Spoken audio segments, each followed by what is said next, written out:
Shabbat Shalom, hermanos.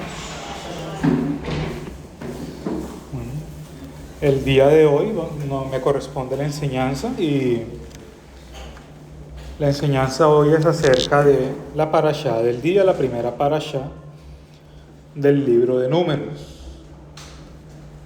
El nombre de esta parashá es Bamidbar. Bamidbar significa literalmente, lo transcriben como en el desierto, en las traducciones actuales, pero literalmente Bamidbar es en la naturaleza salvaje, en un espacio abierto, poco o nada habitado, es lo que está hablando acá. Corresponde, como es la primera del libro de Números, del Números 1:1 hasta el capítulo 4, al final del capítulo 4. Entonces, esta parashá comienza explicando que en la naturaleza salvaje, en el desierto, segundo mes del segundo año del éxodo de Egipto, el Señor le dijo a Moisés que tomara un censo de los israelitas que tuvieran 20 años para arriba. Es decir, todo aquel en Israel que pudiera cargar armas, es lo que dice literalmente. Entonces de aquí él toma y comienza a sacar cuántos israelitas son los que son aptos para la guerra. De hecho, por este censo es que se llama el libro así, Números. Ya que de aquí él comienza y después muestra que el conteo vio que la tribu de Judá era la que más tenía miembros aptos para la guerra, después Dan y así.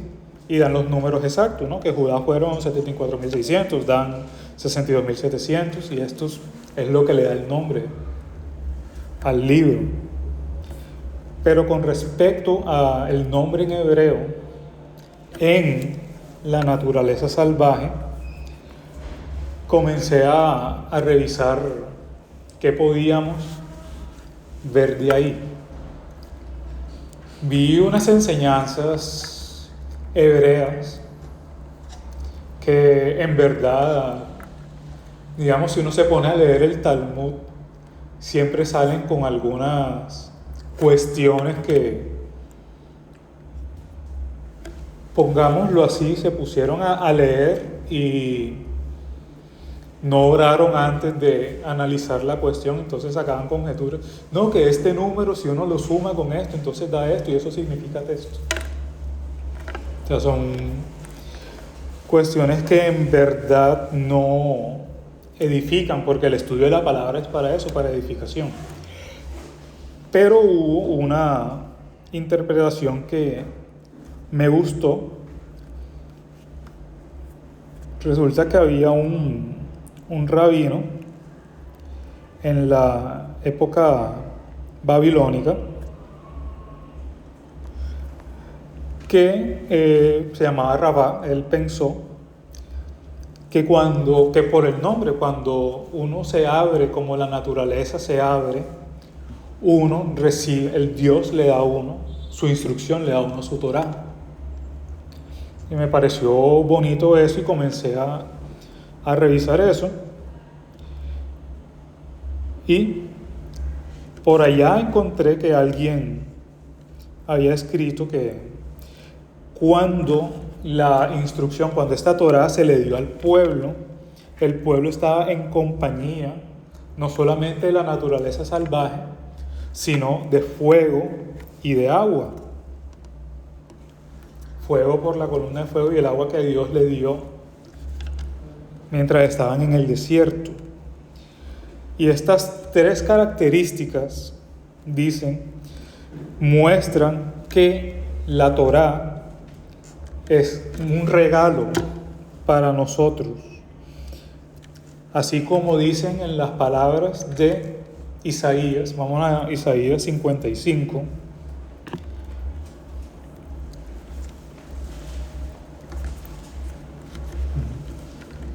Y miren qué bonito esto. Isaías 55 dice: todos los sedientos vengan a las aguas.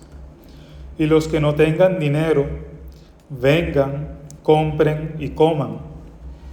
Vengan, compren vino y leche, sin dinero, sin costo alguno. ¿Por qué gastan dinero en lo que no es pan y su salario en lo que no sacia? Escúchenme atentamente y coman lo que es bueno, y se deleitará su alma en abundancia. Esto, para los que hemos estado estudiando, nos suena a unas palabras del Señor, de Yeshua. Y esto está acá en Juan 7, 37 al 39. Vámonos acá. A ver, Juan 7, 37 al 39. Dice que Yeshua, en el último día, en el gran día de la fiesta de Sukkot, se puso en pie y exclamó en voz alta: si alguien tiene sed, venga a mí y beba. El que cree en mí, como dice la Escritura, de lo más profundo de su ser brotarán ríos de agua viva. Miren acá este paralelismo. Jesús no solamente estaba citando a Isaías, sino que nos está explicando con esto del profeta que la salvación es gratuita para los pecadores. No la merecemos, todos somos pecadores, pero de todos modos Él pagó el precio por nosotros. Sigamos leyendo acá en Isaías. Permítanme acá. Isaías 55.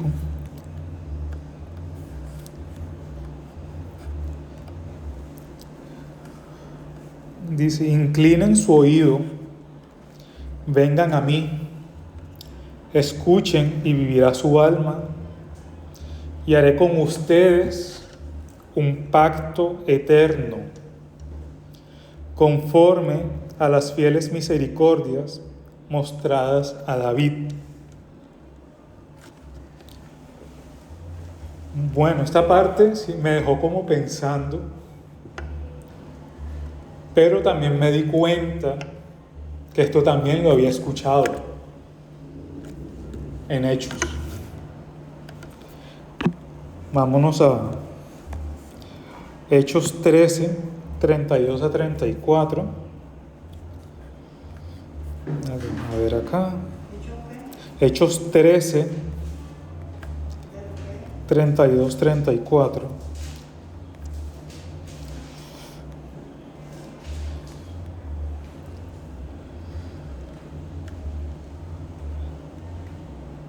Miren lo que dice acá. Nosotros les anunciamos el Evangelio, las buenas noticias, de que la promesa hecha a los padres, Dios la cumplió a nuestros hijos. Al resucitar a Yeshua también está escrito en el Salmo 2: Hijo mío eres tú, yo te he engendrado hoy.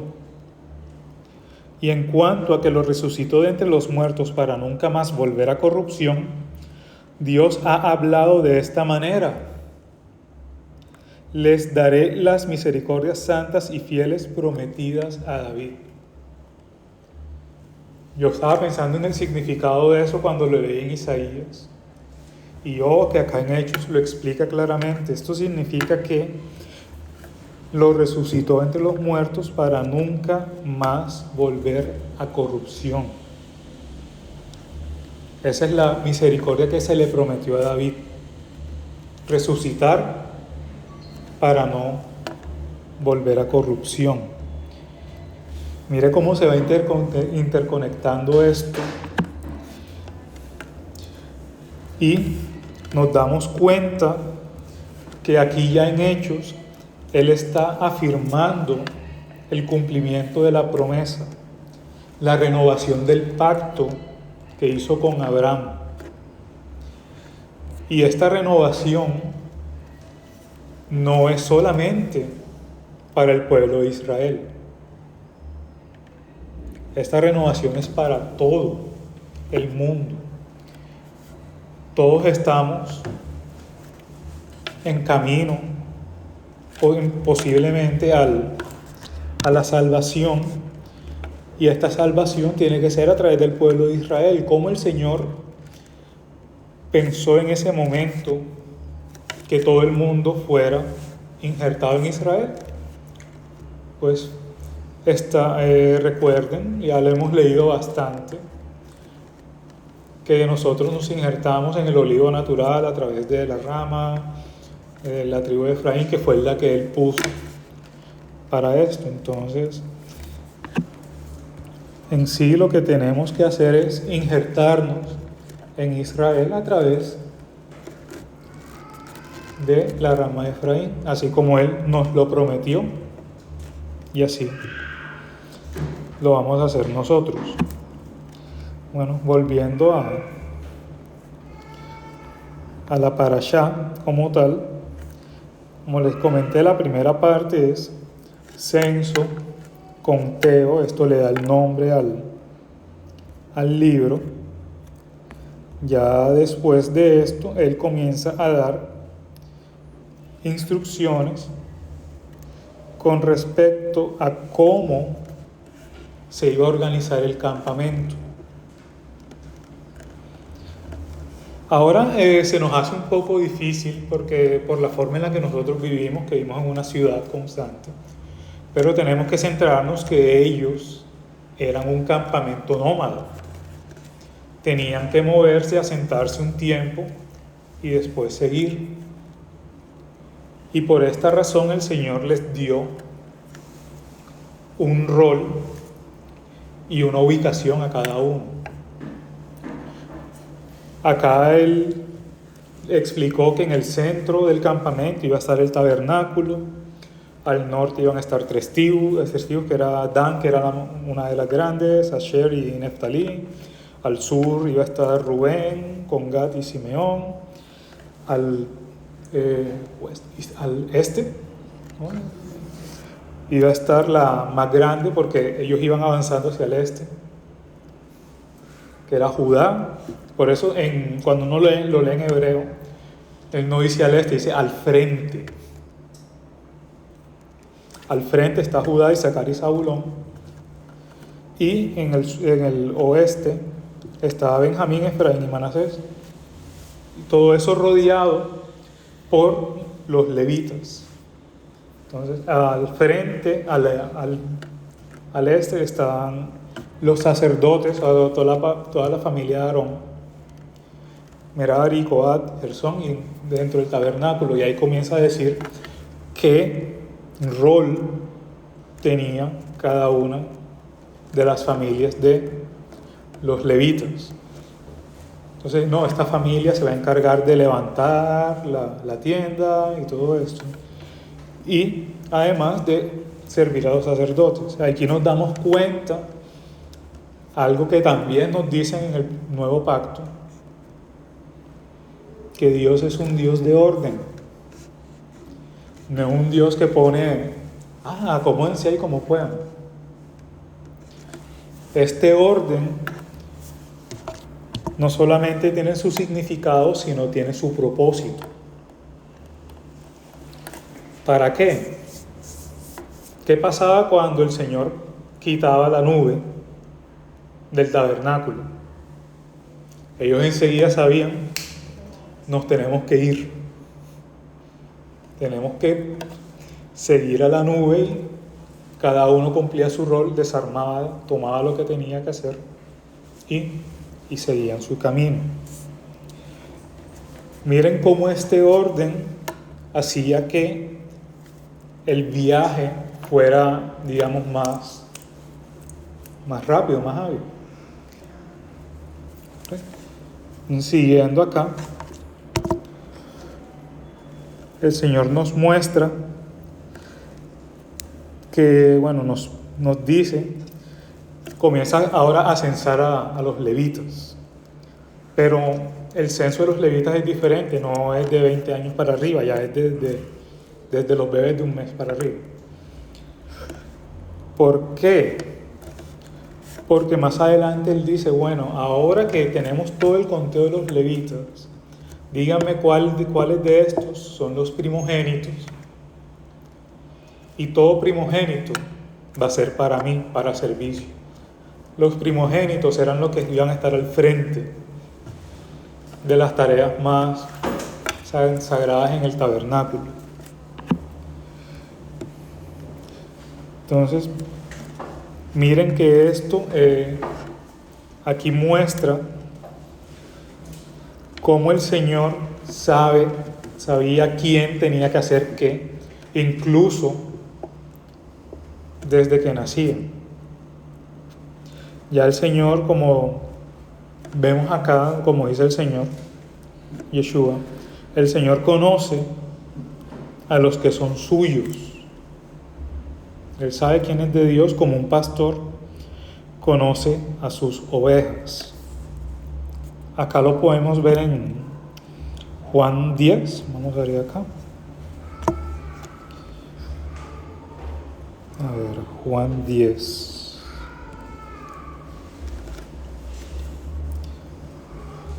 Bueno, desde el 1 dice, esto lo está diciendo Yeshua, en verdad les digo que el que no entra por la puerta en el redil de las ovejas, sino que sube por otra parte, es ladrón y salteador.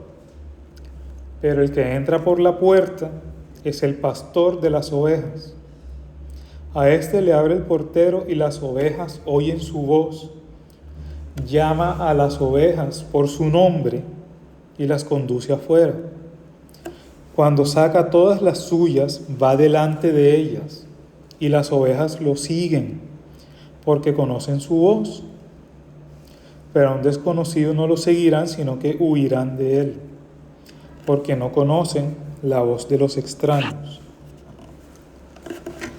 El Señor nos llama a que lo sigamos, y aunque Él dice que pesado es mi yugo y dura es mi carga, también es ligera a la vez. Entonces, en el mundo tendremos aflicciones, pero estas aflicciones nos forjan, así como se forjó la menorá. Recuerden que la menorá no fue hecha de un día para otro. La menorá es el candelabro que estaba en el tabernáculo, que alumbraba los panes. Era un candelabro grande. ¿Y cómo lo hicieron? Tomaron un bloque de oro y le fueron dando martillazos. A martillo la fueron formando hasta mostrarla como es. Entonces, y así con todos estos detalles que tenía, todo esto de un solo bloque, fue un trabajo grande haberla hecho. Y así como se hizo, es un trabajo grande para el creyente estar formado para el servicio de Dios. ¿Por qué tiene santo así? Así el Señor lo mandó a hacer. 7 brazos. O sea, yo me imagino a Bezalel el artesano cuando le dijeron, no, tienes que hacer este diseño, 7 brazos, una base hexagonal, y tiene que tener estos grabados. Ah, qué bonito, listo, voy a hacer los moldes. No, tienes ese pedazo de oro, hazlo de ahí. ¿Por qué 7 brazos? Así el Señor lo mandó. ¿Por qué? Porque así el Señor lo mandó.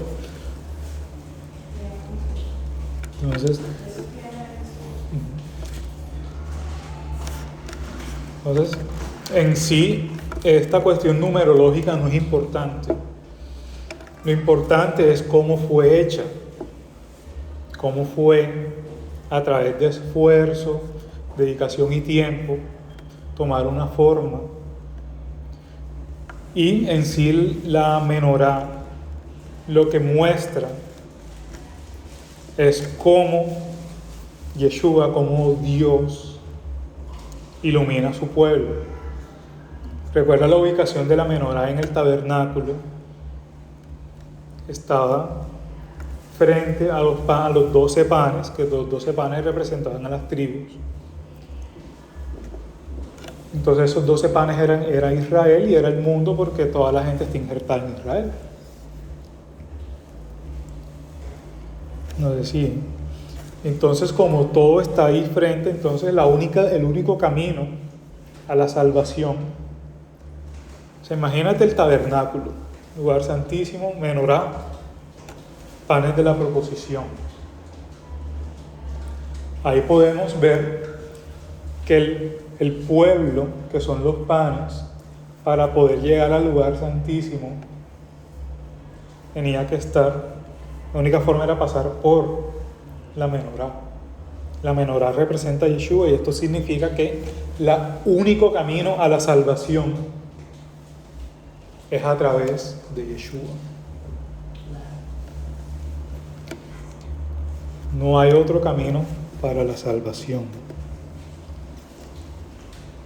Qué bonito esto. Y miren que a mí yo leí esto al principio, y yo cómo relaciono toda esta cuestión de censo y servicio al tabernáculo con el nuevo pacto.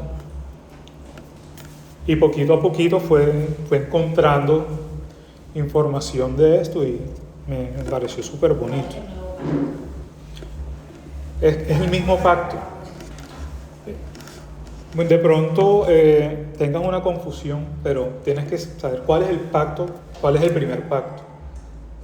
El primer pacto es cuando el Señor le dice a Abraham: sal de tu tierra y de tu parentela, que de ti haré una gran nación, y benditas serán en ti todas las familias de la tierra. Entonces, ¿cómo se cumple ese pacto? Ese pacto cuando llega Jesús, Él comienza a enseñar y cumple otra parte del pacto que también le dijo a Abraham: y yo habitaré entre ustedes. Abraham, me imagino que se sintió confundido, pensando cómo Dios va a habitar entre nosotros si Dios es tan grande. Pero el Señor, en un punto de su vida, de hecho en el momento cuando iba a sacrificar a Isaac, le muestra cómo se cumple el pacto. Abraham, en ese momento, no sé si cuando tú lees ahí, él dice que él vio un cordero enredado. Y en ese momento se dio cuenta que ya no tenía que sacrificar.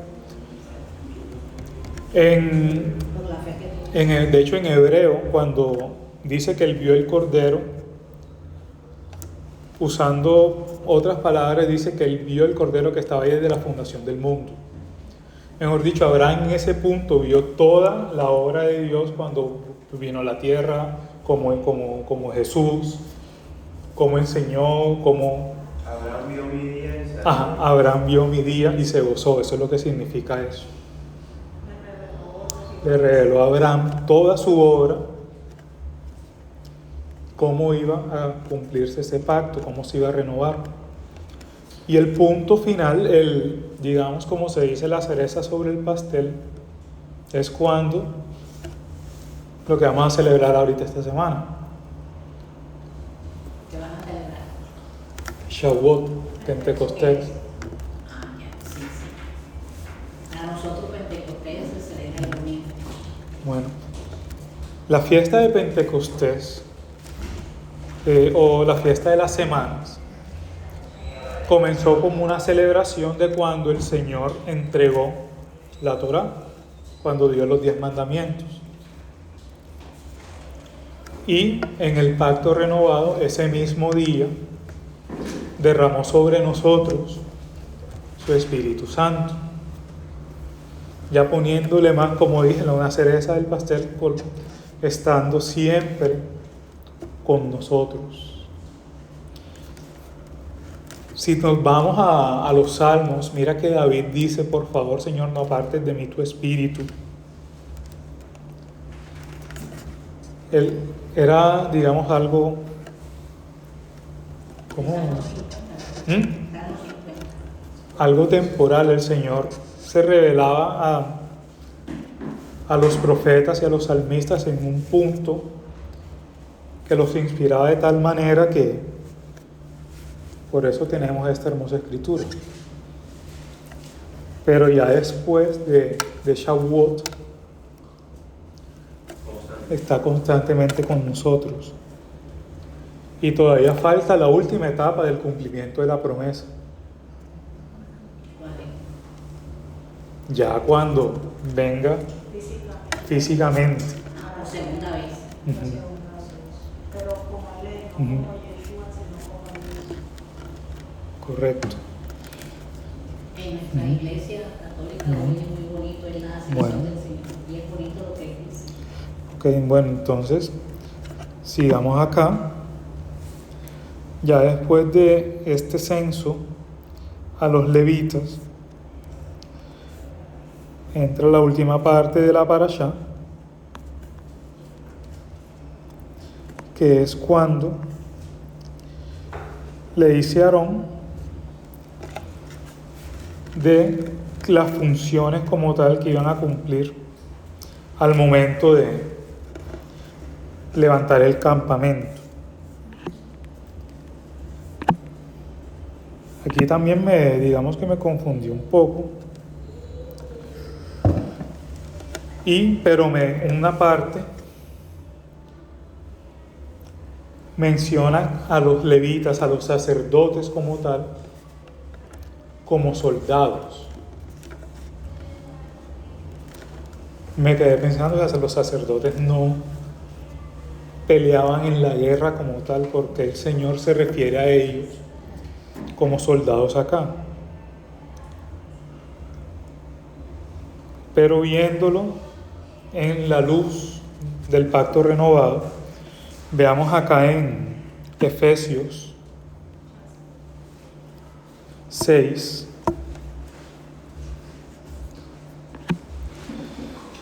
del 10 al 18. Mire qué dice acá. Esta es súper famosa. Por lo demás, fortalézcanse en el Señor y en el poder de su fuerza. Revístanse con toda armadura de Dios para que puedan estar firmes contra las insidias del diablo. Porque nuestra lucha no es contra sangre y carne, sino contra principados, potestades, contra los poderes de este mundo en tinieblas, contra las fuerzas espirituales de maldad en las regiones celestes. Cuando él habla de los sacerdotes como soldados, nosotros como creyentes, real sacerdocio, nos damos cuenta que somos soldados de Cristo, somos soldados de Yeshua. Sigamos leyendo acá. Por tanto, tomen la armadura de Dios para que puedan resistir en el día malo, y habiéndolo hecho todo, estar firmes. Estén pues firmes, ceñida su cintura con la verdad, revestidos con la coraza de la justicia y calzados con los pies de la preparación para anunciar la buena nueva de la paz. Sobre todo, tomen el escudo de la fe, con el que podrán apagar todos los dardos encendidos del maligno. Miren qué bonito esto, de cómo desde allá nos está diciendo que nos preparemos para la guerra espiritual con el diablo. Qué feo allá, pero bueno, como creyentes tenemos que servir y estar dispuestos. Y como tenemos que servir, nos damos cuenta que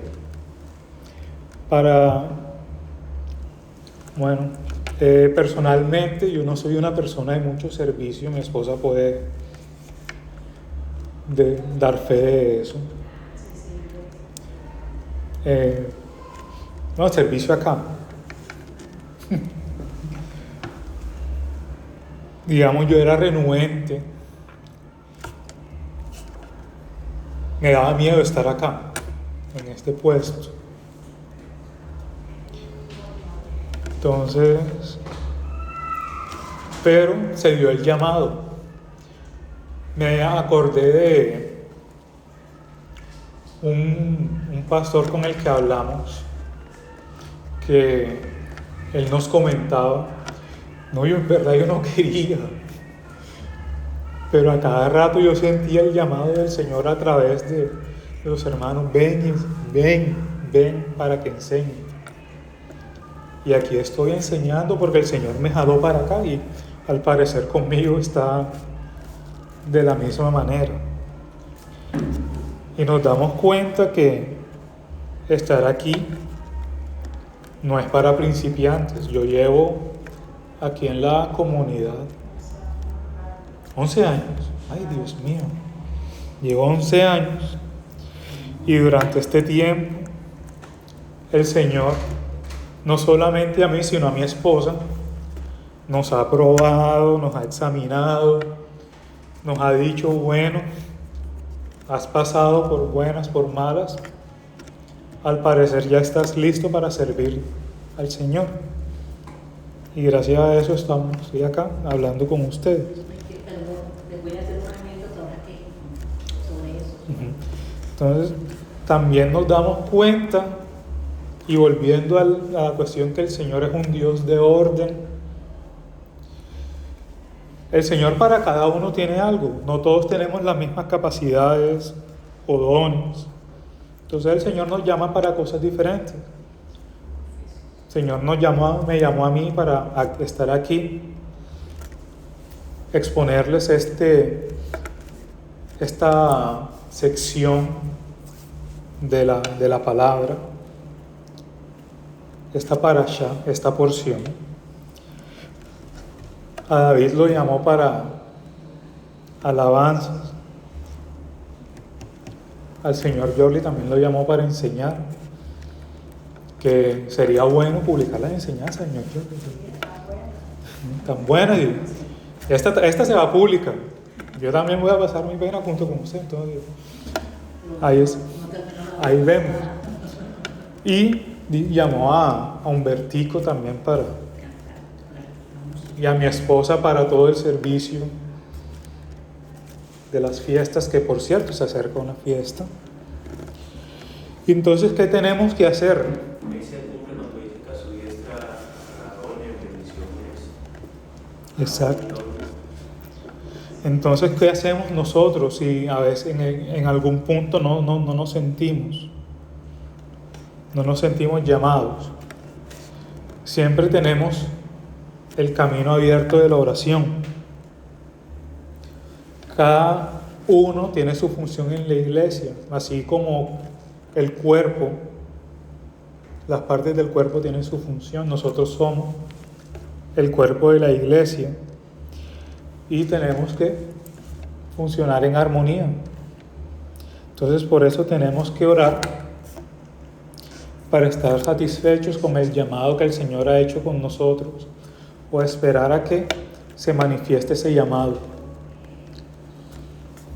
Bueno, oremos. Bendito Señor, te damos gracias por abrir tu palabra, Señor, de esta manera y plasmarla en nuestra mente y corazón. Te pedimos, Señor, que este mensaje nos nutra espiritualmente y permita, Señor, que se difunda a todas las naciones para que puedan, Señor, encontrar tu camino, para que, Señor, puedan ser salvos y De acuerdo a esto, Señor, no permitas que nosotros nos alejemos de este camino. Fortalécenos, Señor, en toda dificultad,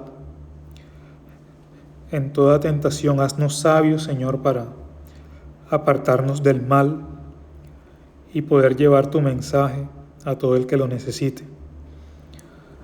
Ponemos, Señor, estas peticiones en tus manos para que hagas sobre ellas tu voluntad. En el nombre de tu Hijo amado, nuestro Señor y Salvador, Yeshua HaMashiach. Amén.